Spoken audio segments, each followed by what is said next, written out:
14 жасқа толған балаларға арналған ақпараттық өнім.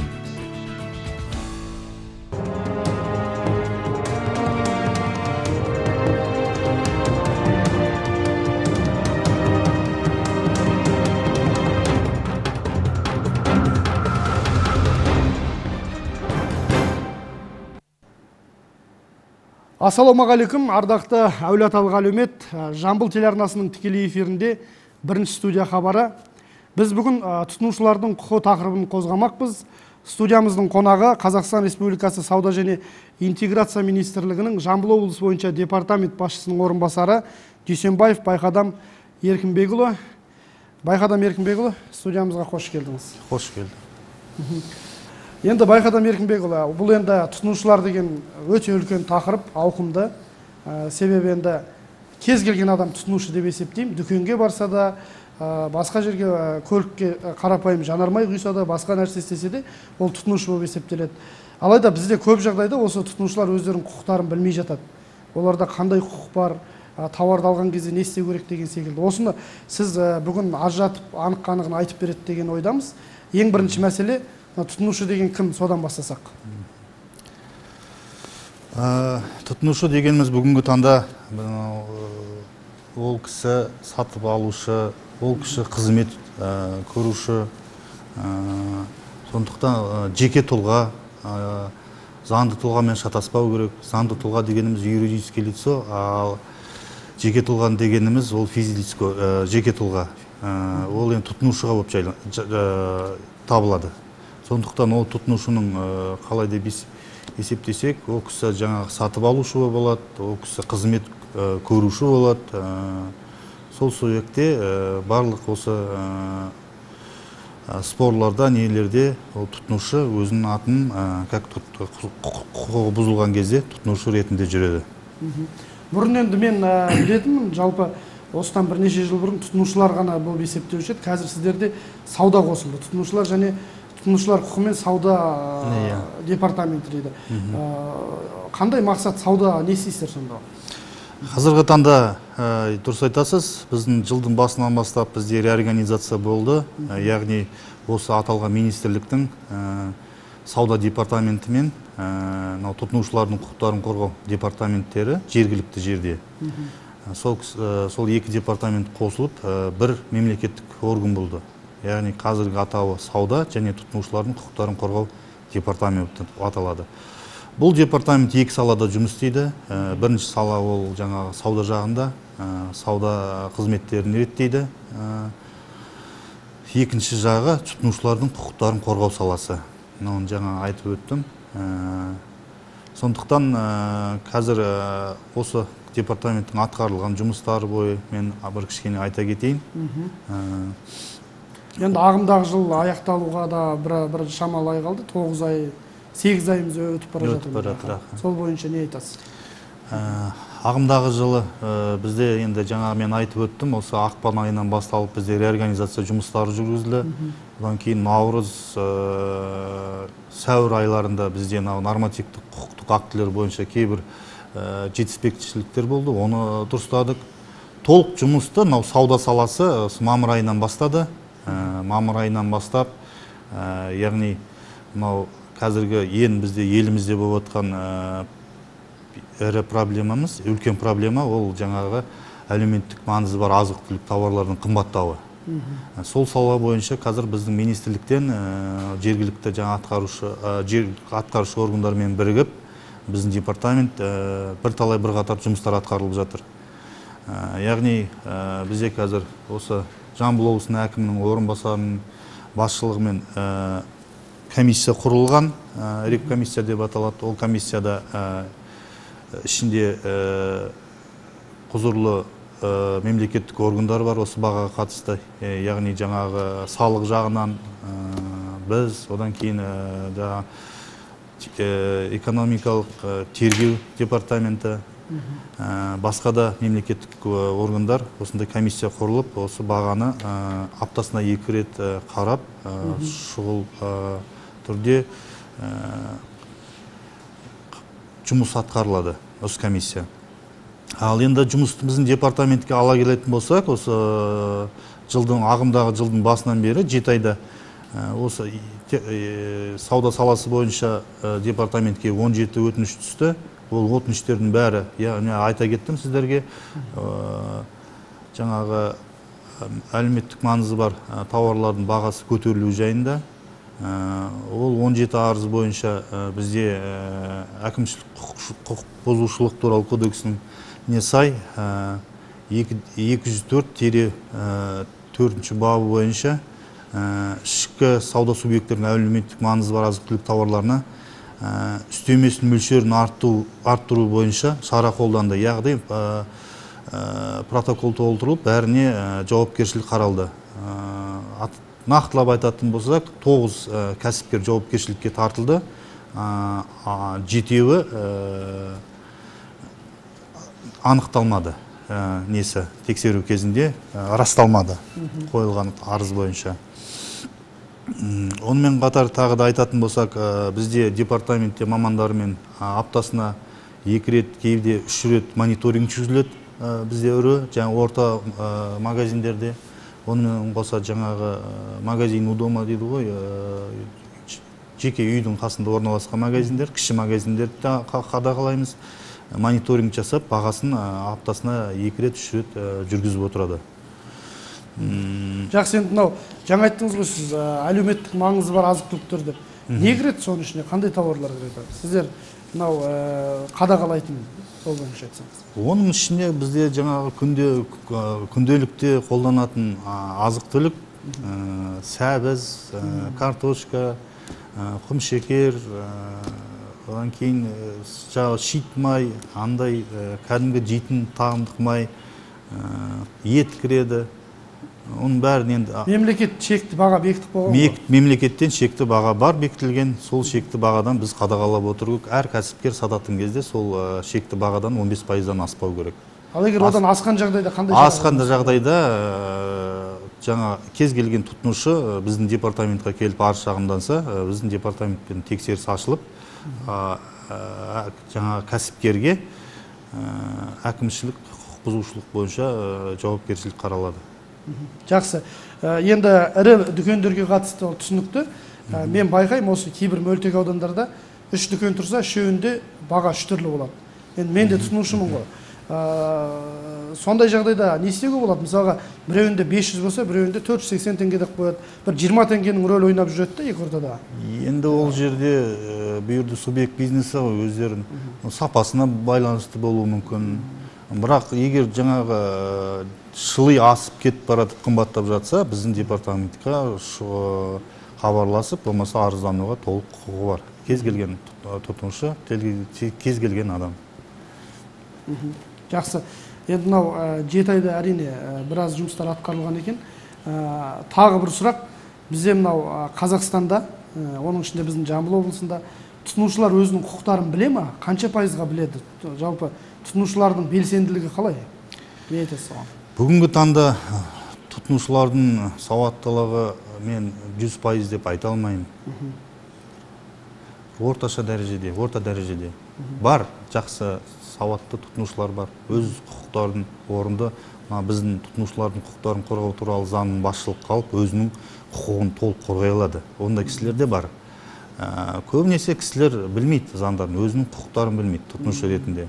Сондықтан осындай жағдай болған кезде біздің департаментқа жүгінеді. Бізде қабылдау күндері күніге арыз шағым, оның үстінде көмектесу, кеңес беру жұмыстары атқарылуда.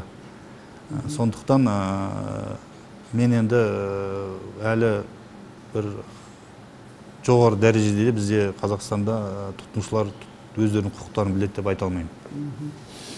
Жалпы енді бұл әлемдік практикада қалай? Әлем елдерінде тұтынушылар деген сияқты, оларда қатаң ба заң? Жалпы не айтасыз? Бұл туралы сіздер енді оқып қарап отқан шығарсыздар. Сұрағыңыз кішкене орындау болды. Мен осы бір апта бұрын түрік елінде болдым, ағайындарымызда. Ол кісілерде обмен опыты, именно осы жаңағы тәжірибе алмасу жұмыспен бір апталық бір сапармен бардық. Ол жақта біз біздің заңнамамыз бен ояқтың заңнамасының айырмашылығы көп. Яғни ояқта өте қатаңдау заң. Сондықтан тұтынушылардың құқықтары жиі бұзылмайды. Редко бұзылады, кейбір кезде ғана. Бірақ бізде мысалы тексеріс ашу кезінде біз прокуратураға барып келісім сұраймыз. Одан кейін барып уведомление береміз. Басқа да жұмыстар бар. Ескерту жасаймыз. Басқа шетелде, мысалы Түркиялығын айта кетейін сізге. Ол жақ Европадан алынған практика. Ол жақта сразу тексерісті прокуратурамен келіспейді. Өздерінің құзыреті бойынша баратта сразу тексеріс ашып, жаңағы штрафтың санкциясы қойылатын көлемі өте жоғары. Сондықтан оларда тұтынушының құқығы бұзылуы төмен. Жақсы, рахмет. Енді мынау жаңа заң деп қалдыңыз. Мына алдағы уақытта осы тұтынушылардың құқықтарын қорғау бойынша бізде де мына заңға өзгерістер, толықтырулар енгізуге қазір алғышарттар жасалып жатыр ма? Мүмкін бе жалпы? Иә, дұрыс сұрақ. Ол бізде уже 1 жылдан асты заң жобасын комиссиясы құрылып, қазіргі таңда біздің тұтынушылардың құқықтарын қорғау саласы бойынша заң жоба қазір мәжілісте жатыр, қарауда. Ол жерде бірталай өзгерістер болады. Бұл қазір жоба әлі. Біріншіден, ол жерде ең негізгі өзгеретін пайдалы жағдай ол абдусмен құру. Абдусмен институты енгізілуі. Яғни абдусмен дегеніміз кім? Ол біздің президентімен тағайындалатын адам.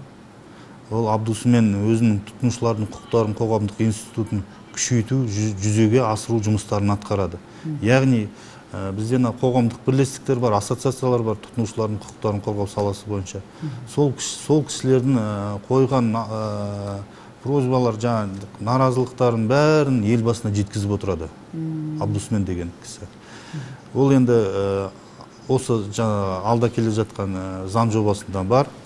Екіншіден, ол заң жобада тұтынушылардың шағымдарын қараудың бюрократиялық 4 сатыда тұратын алгоритм жеңілдету мақсаты. Яғни қазіргі таңда бізде 4 саты болса, соны 2 саты қылады. Мысалы, қазіргі таңда айта кетсек, біз арызданушы арыз берудің алдында тұтынушы кәсіпкерге наразылық көрсетеді жазбаша түрде. 10 күннің ішінде оның жауабын күтеді. Одан кейін барып, оның жауабына қанағаттанбаса, уже мемлекеттік органға келеді, уәкілетті органға, яғни бізге. Бізден ол қанағаттанбаса, арға 4-ші саты ол уже сотқа кетеді, сотқа барады. Ал қазіргі таңда тұтынушы келесін заң жобасында тұтынушы өз еркімен тікелей медиация арқылы тұтынушымен, то есть кәсіпкермен өзі шешеді, не болмаса сразу бірденен сотқа жүгінуге құқы болады. Үшіншіден тағы да бір кәсіпкерлік субъектілерінің заң талаптарын ерікті түрде қанағаттандыру ынталары мақсаты соттың штрафтық санкциялары қаралу. Яғни тұтынушы сотқа берген кезде соттың құзыретіне кәсіпкерге қойылатын штрафы қарастыру. Яғни тұтынушыға штраф ретінде салатта тұтынушыға сол штрафты өндіріп береді. Сол мәселесі қаралып жатыр. Бұл заңдар енді қашан жүзеге асуы мүмкін? Бұл заңдар амандық болса қазіргі бізде парламентте мәжілісте жатыр. Мәжілістен ертең бізден орталық аппаратпен қорғалады. Әлі жұмыстары көп. Амандық болса жылдың аяғы, болмаса келесі жылдың басында шығып қалады деген үміттеміз. Заң күшіне енсе сіздерге біраз жеңілдіктер болады. Жақсы. Енді мынау арыз шағымға байланысты жаңа мен сұрадым ғой, бізде тұтынушылардың құқы, жаңағы өздерінің құқықтарын біле ма деген сияқты. Жыл басынан бері қанша арыз шағым департаментке келіп түсті және оның қаншасы қанағаттандырылды? Содан кейін арыз шағымдардың басым көпшілігі неге байланысты? Анализ жасадыңыздар ма жалпы? Иә, анализ бар. Сол туралы айтсаңыз. Бізде ағымдағы жылдың 7 айында 359 арыз шағым түсті тұтынушылардан.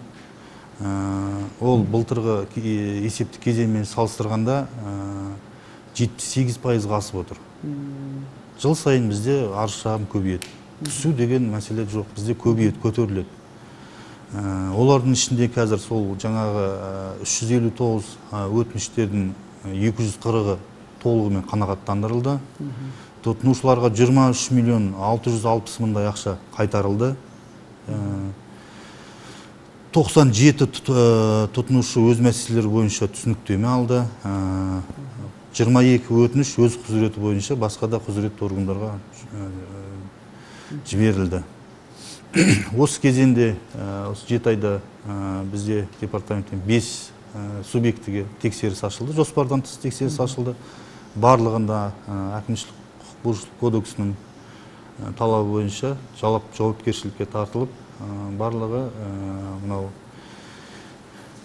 ескерту түрінде жазаға тартылды. Жақсы, рахмет. Енді мынау қазіргі таңда осы сатып алуға қатысты жаңа бір сөзіңізді айтып кеттіңіз, электронды сатып алушылар көбейді деп. Енді цифрландыру дейміз, дамыған заман дейміз, жалпы бұның да бір кемшіл тұстары бар ма? Осы электрон жаппай жұрт электронды сатып алуға көшіп жатыр қазір. Не айтасыз осыған байланысты? Енді мен өз маман ретінде өз ойымды айта кетсем, біз әлі электронды саудаға толық меңгере алдық деп айта алмаймыз. Өйткені қазір бізде жаңа сіз алдыңызда сұрақ қойып кеттіңіз, осы арыз шағымдардың қай саласында арыздар көп деген сұраққа қоса жауап беріп кетейін.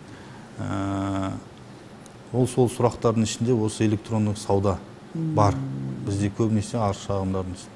Бізде мемлекетімізде электронды сауда орталықтарында электронный площадка дейміз ғой. Тұтынушылар мен кәсіпкерлердің арасында обратная связь жоқ. Яғни сатып алдық болды. Ертесінен ол тұтынушы таппайды, ол сатып алған жерде. Іздеумен болады. Обратная связь жоқ. Анау звондайды, алмайды. Алдаумен болады. Телефонды көтермей болады. Сіз мысалы қазір товарды сатып алдыңыз, ол товар анау сізден Қостанайдан келіп түсті.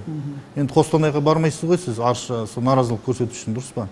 Сондықтан мен осы тұрғылықты елімізге, Жамбыл облысы Тараз қаласындағы тұрғындарға айтарым, желательно электронды саудамен сауда жасамауға кеңес берерім.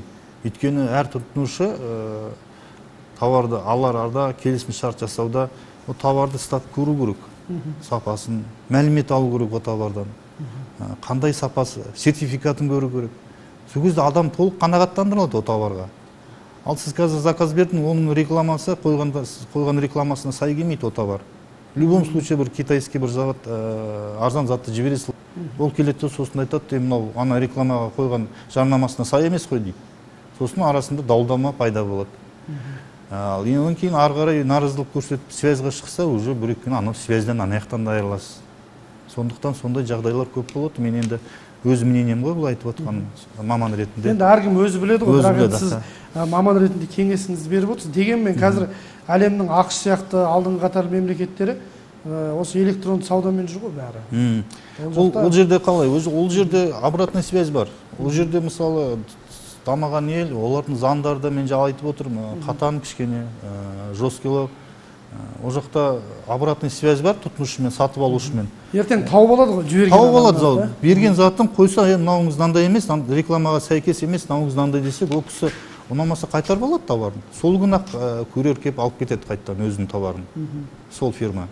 А бізде ондай жоқ қой, бізде келді ма, болды. Ашып қойғаннан кейін болды, оны қалай қайтарады деген. Ашып қойса да енді оның арасында жаңағы талабы бар ғой. Ол енді бәрі ашып көресіз ғой товарды. Коробкасымен келді деп онда ішін мен соны айтып отырмын ғой, бағанадан бері товарды ашып көрген дұрыс, адамның көзі жеткен дұрыс, сапасына, сертификатына. Енді мынау не деген жаңағы тұтынушы дегеннен шығады ғой тағы да. Тек қана сіздер мына дүкеннен сатып алған жаңа заттарға ғана қарастырасыздар, шағым жазса. Оны мен айтып отқан шрот деген дүние бар ғой, көлік құрылғыларын, көлік заттарын алады, ертесіне бір-бірімен айқайласып, келмей қалса амайым алам деген сондай дауларды да өзім көрдім. Ондай адамдарға не айтасыз? Мысалы, олар ешқандай затын қайтарып берсе заң талаптарына келмейді олар. Ол енді шротты айта кетсем сіздерде, ол енді біздің заңда қарастырылмаған, ол қолданыста болған затты саудаға салу. Сіз олармен, ол кісімен, сатушымен қалай келісім жасадыңыз өздеріңіз? Өздеріңіз келісім шарт бойынша сіздер ары қарай алмастыру жұмыстарын атқара аласыздар. Ал біздің заңда қарастырылған ол жаңа зат, яғни товар. Ол жерде сізге сертификат көрсетіліп, сатып алған кезде фискальный чек берілу керек. Дәлелденетін зат, что сіз сояқтан сатып алдыңыз. Сонымен қатар ол товарда ұмытпайық, жаңағы гарантийный срок дейді, мерзімі қаралады, қай уақытқа дейін гарантийный срок дейді. Сосын ол товардың сапасы жөнінде тоже қарастырылу керек. Ал енді жаңағы шроттарыңыз, қолданыста болған заттарды ауыстыруға бізде заңда қаралмаған. Оны сіздер өздеріңіз қалай келісімге отырдыңыз, солайша болады. Ал жаңа зат бойынша действительно алып атқан товарыңыз сапасыз болып шықса, болмаса сіздің ойыңыздағы болмаған товар болса, ауыстыруға, болмаса басқа да сіздің құқықтарыңыз кеп тұрған жағдайда жолдарын жасай бересіз ары қарай.